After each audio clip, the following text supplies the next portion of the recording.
Do you ever feel like your yard is just one more chore on your list? What if your garden could thrive while you relax?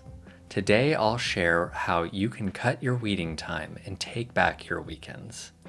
Stick around because I'll share one question many people forget to ask and how it can save you a ton of time and maintenance. Because let's be honest, we'd rather spend time playing with our kids than spending time pulling weeds. So let's start by talking about what low maintenance means and why it's important. So first and foremost, low maintenance is not no maintenance. You will have to go in and pull weeds and add and remove and edit. That's what makes it a garden. At the same time, this is meant to be something that enhances your life, not another chore, not something that takes you away from your family. As the father of a toddler, I know that time is precious. I want him to remember, the two of us playing and exploring and seeing the bees and the butterflies and the flowers and enjoying our garden together. Not have him remember me being behind a mower all by myself while he's off doing something else. Now, when it comes to managing and reducing all the time you're spending maintaining and weeding, something that can be really helpful is just to actually engage your family in the process of weeding and maintaining. Now, I know that I have the advantage of having a toddler who really wants to be helpful, and he really kind of does his best, even if he's not always the most helpful. So for those of you with teenagers, yes, it will be a little more effort to get your kids out in the garden, but it's worth the effort because this can be time that you spend together as a family. And so when it comes to being out in the garden, something that's really important is to make it fun.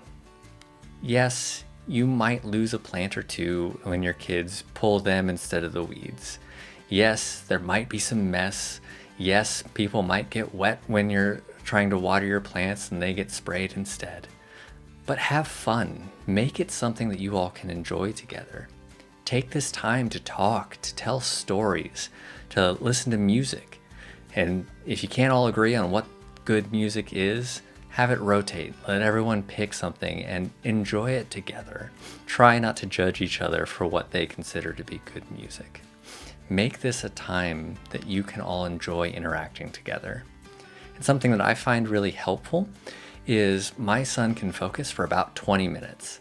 So I will literally set a 20-minute timer.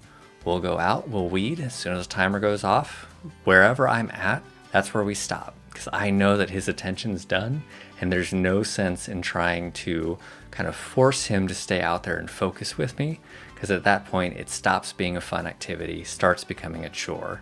That's exactly what we're trying to avoid.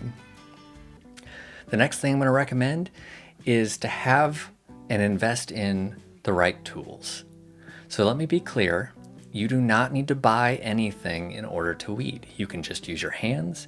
It's very effective, it's very simple, and that'll work just fine.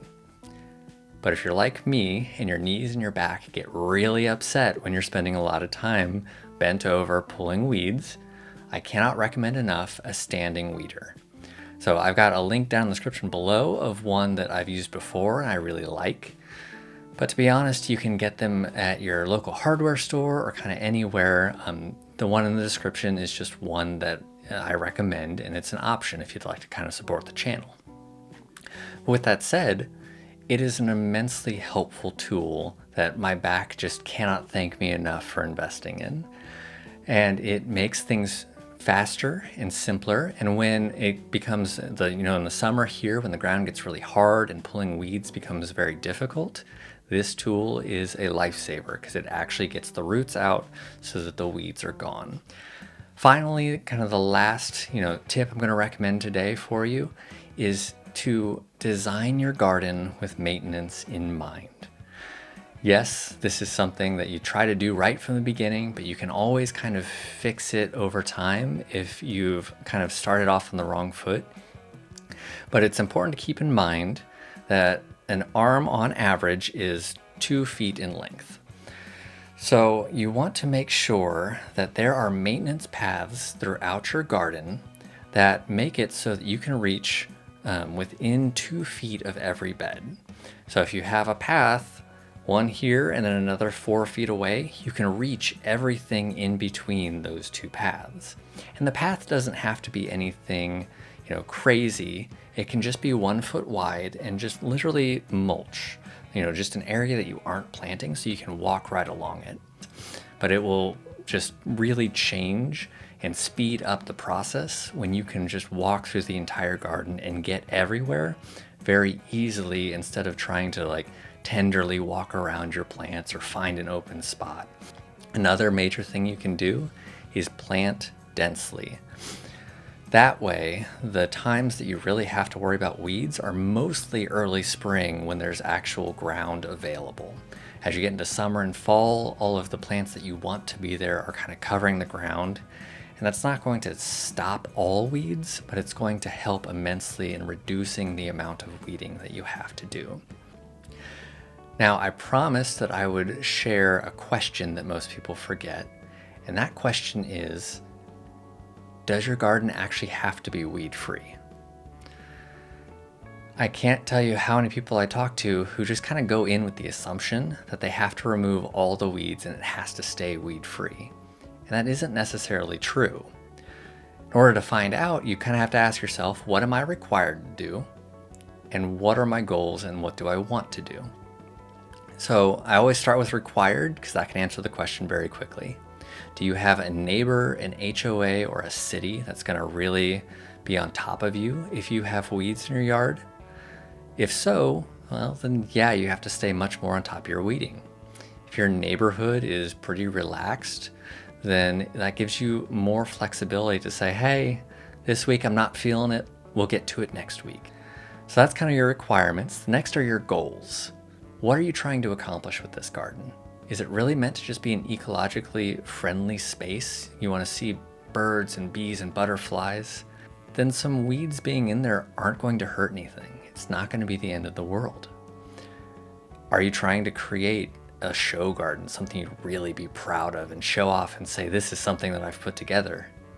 You probably want to have less weeds out there. That probably is something you want to stay a little more on top of. And so by asking these questions, you can kind of start off on the right foot.